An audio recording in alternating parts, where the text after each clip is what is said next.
كنت درت فيديو الاخوان وقلت لكم بان الزلزولي مقصح وغيمشي تقريبا واحد 2 سيمانات 3، يعني خارج كاس العالم. كاين بزاف كتبوا لي في التعاليق، قال لك اسيدي راه سامي دغيلان قال لك بان زلزولي باقي الفحوصات 3 ايام غيتسنى وعاد باش غيخرجوا الفحوصات وعاد باش يقول لي يعني بزاف ديال الهضره.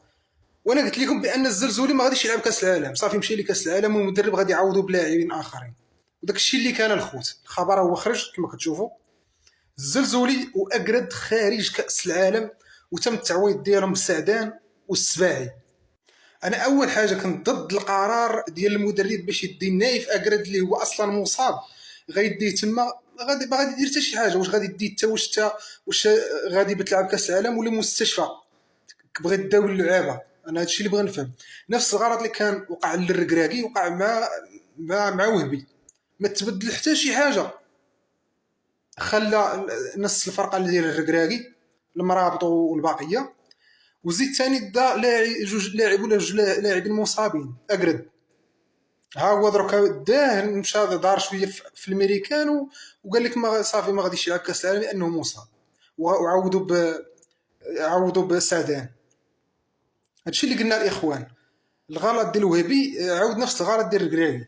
حنا كنا كنقول بان وهبي غادي يكون اكثر عقلانيه اكثر واقعيه، ما غاديش يطيح في الفخ ديال بانه يكون عاطفي، ولكن وقع في نفس الفخ.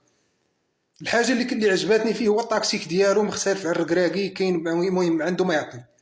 ولكن هاد الاغلاط راه ما يمكنش نسكتوا عليها، ضروري نهضروا عليها.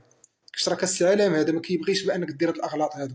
لاعب عندك مصاب دي لاعب اخر، المهم ما تمشيش بلاعب مصاب. واخا نقولوا ما عندناش التعويض، ما عندناش لاعبين اللي قدروا في المستوى العالي يعوضوا، ولكن ما عندك ما دير. السيد راه مصاب، اش غادي دي تما؟ واش غادي يقرض في البنك يبقى يتفرج في اللعابه وشنو؟ يكون متفرج من بحال الجمهور وهو كاين في البنك وتيتفرج؟ راه لا.